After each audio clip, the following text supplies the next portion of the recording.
이 새벽에 주 앞에 나오신 분들을 진심으로 환영합니다. 찬송가 380장 찬양 드리겠습니다. 나의 생명 되신 주님 앞에 나아갑니다. 주의 흘린 보혈로 정케하사 받아주소서. 날마다 주를 찬송하겠네. 주의 사랑 줄로서 나를 굳게 잡아 매소서. 괴로운 세상 지낼 때 나를 인도하여 주소서. 주를 믿고 나가면 나의 길을 잃지 않겠네. 날마다 주를 찬송하겠네. 주의 사랑 줄로서 나를 굳게 잡아 매소서. 세상 살아갈 때에 주를 더욱 사랑합니다. 밝고 빛난 천국에 나의 영혼 들어가겠네. 날마다 주를 찬송하겠네. 주의 사랑 줄로서 나를 굳게 잡아 매소서. 아멘. 하나님 말씀은 마태복음 9장 18절부터 31절까지입니다. 마태복음 9장 18절부터 31절 제가 봉독하겠습니다. 예수께서 이 말씀을 하실 때에 한 관리가 와서 절하며 이르되 내 딸이 방금 죽었사오나 오셔서 그 몸에 손을 얹어 주소서. 그러면 살아나겠나이다 하니 예수께서 일어나 따라가심에 제자들도 가더니 12해 동안이나 혈루증으로 앓는 여자가 예수의 뒤로 와서 그 겉옷가를 만지니 이는 제 마음에 그 겉옷만 만져도 구원을 받겠다 함이라. 예수께서 돌이켜 그를 보시며 이르시되 딸아 안심하라. 내 믿음이 너를 구원하였다 하시니 여자가 그 즉시 구원을 받으니라. 예수께서 그 관리의 집에 가사 피리 부는 자들과 떠드는 무리를 보시고 이르시되 물러가라. 이 소녀가 죽은 것이 아니라 잔다 하시니 그들이 비웃더라. 무리를 내보낸 후에 예수께서 들어가사 소녀의 손을 잡으심에 일어나는지라. 그 소문이 그 온 땅에 퍼지더라. 예수께서 거기에서 떠나가실새 두 맹인이 따라오며 소리질러 이르되 다윗의 자손이여 우리를 불쌍히 여기소서 하더니 예수께서 집에 들어가심에 맹인들이 그에게 나아오거늘 예수께서 이르시되 내가 능히 이 일 할 줄을 믿느냐. 대답하되 주여 그러하오이다 하니 이에 예수께서 그들의 눈을 만지시며 이르시되 너희 믿음대로 되라 하시니 그 눈들이 밝아진지라. 예수께서 엄히 경고하시되 삼가 아무에게도 알리지 말라 하셨으나 그들이 나가서 예수의 소문을 그 온 땅에 퍼뜨리니라. 아멘. 계속해서 예수님의 사역이 지금 이어지고 있습니다. 오늘 18절에 보니까 예수님께서 지금 말씀하신다. 지금 포도주에 관한 또 세례 요한의 제자들을 만나는 금식에 대한 이런 말씀들을 지금 하실 때에 한 관리가 왔다. 이건 회당의 직원을 말하는데요. 한 회당의 직원이 지금 예수님 앞에 왔는데 자기 딸이 지금 죽었다는 것입니다. 자기 딸이 지금 죽었다. 이것은 중환자실에 있다는 게 아니라 이미 죽었다는 것은 이제 장례식을 준비하는 그런 상황입니다. 이미 상황이 종료가 되었습니다. 그런데 얼마나 믿음이 좋은지 이미 죽었지만 오셔서 그 시신 위에다가 손을 얹어 주시면 나을 것으로 믿습니다. 굉장한 믿음이었습니다. 19절에 보면 예수님께서는 이제 그 사람을 따라서 지금 길을 가십니다. 그런데 오늘 20절에 보면은 지금 중간에 등장하는 한 가지 또 이렇게 삽입된 이야기인데요. 12년 동안이나 혈루증으로 앓는 한 여자가 있었다. 여성의 몸에 있는 그 부인과 계통의 질병으로서 얼마나 고통스럽고 수치스럽고 어려운 질병이었는지 더군다나 12년 동안이나 그 병을 앓고 있었는데 지금 예수님께서 지금 회당 관리를 따라가시는 그 길에 그 일행에 있어서 뒤에서 몰래 예수님의 뒤로 와서 그 겉옷가를 만졌습니다. 사실은 자신의 몸이 아프다, 어디가 문제가 있다 이런 말을 하기도 어려운 상황에서 예수님의 겉옷가를 그냥 만지는 정도, 정말 겉옷의 끄트머리를 좀 만지는 정도, 그 정도인데 21절에 무슨 마음이었냐면 예수님께 말씀도 못하고 예수님 앞에 정면으로 보지도 못하고 뒤에서 예수님의 그 겉옷만 살짝 만져도 구원을 받겠다, 자신의 병이 낫겠다고 하는 믿음이 있었던 것이죠. 오늘 22절에 보면 예수님은 그 믿음을 보셨습니다. 네 믿음이 너를 구원하였다. 그리고 즉시 그 여자가 구원을 받았다, 낫게 되었다고 하십니다. 이게 지금 잠깐 중간에 등장하는 삽입된 이야기였습니다. 믿음을 강조하셨습니다.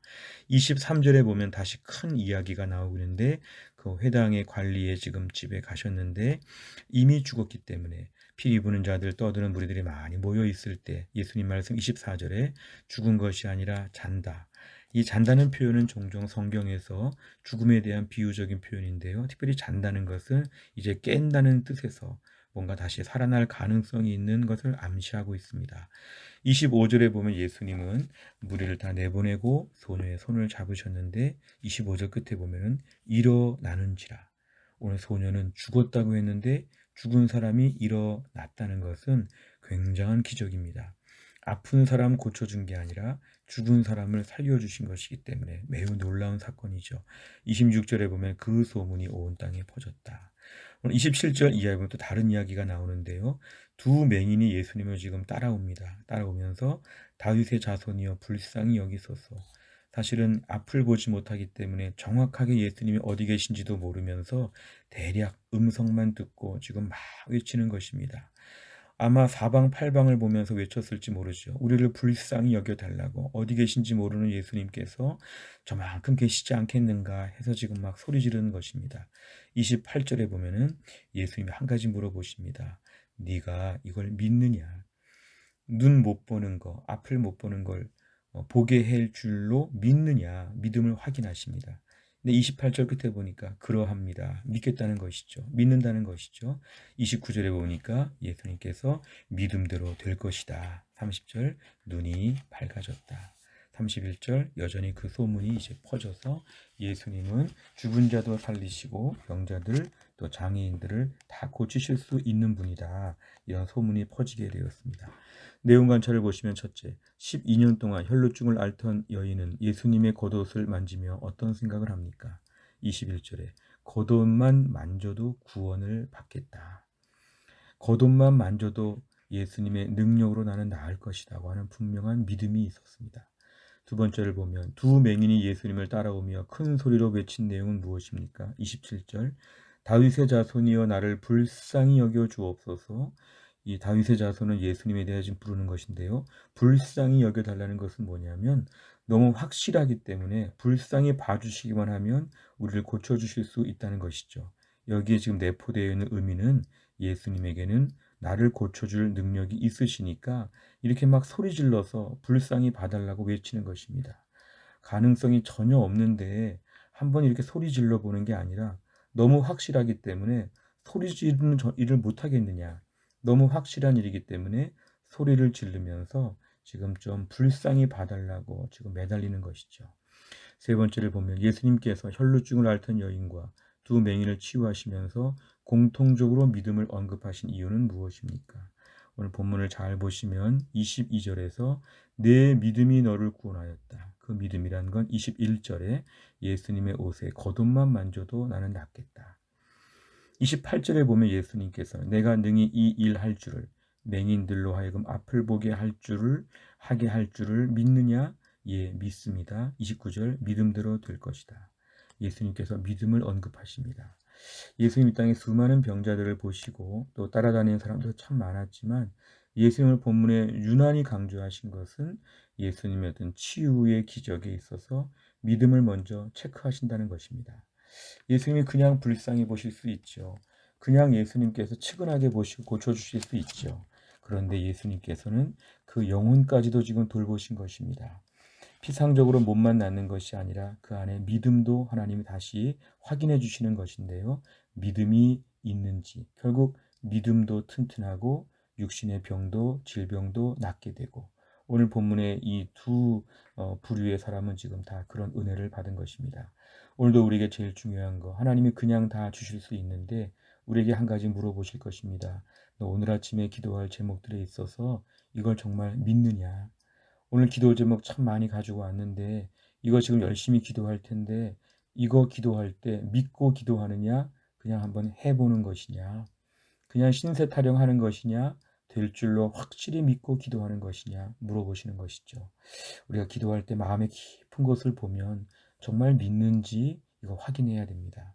어떨 때는 안 믿는데 그냥 입이 자동적으로 움직일 때가 있죠. 중언부언한다고 하죠. 그러나 믿음이 있다면 될 것처럼 오늘 생각하고 기도하는 것입니다. 하나님, 이 문제를 해결하여 주옵소서. 나의 이 문제를 해결하여 주옵소서. 믿음이 있어야 응답하시고 믿음이 있어야 기도 후에 응답이 됐을 때 이걸 응답으로 볼 수 있다는 것이죠. 사람 믿음이 없으면 뭐가 잘 돼도 우연히 잘 된 거로 압니다. 하나님이 도와주셨겠는가, 내가 열심히 했지, 이럴 수도 있습니다. 하나님께 기도하고 믿음으로 간구하게 되면 그 일이 잘 되는 걸 통하여 믿음이 더 좋아지고 믿음의 선순환이 벌어지게 된다는 것입니다. 네 번째를 보면 하나님께서는 믿음을 통해 삶의 어려움을 치유하신다는 사실에서 무엇을 느낍니까? 나는 지금 믿음이 있는가? 나를 힘들게 하는 사람들, 내 앞에 쌓이는 어려운 문제들, 믿음이 있는가? 오늘 말씀은 믿음을 가지고 기도해야 된다. 응답이 안 되거나 문제가 있는 것은 믿음이 없기 때문에 그럴 수 있다는 거죠. 오늘 기도하면서 믿고 구하는 기도가 되어야 합니다.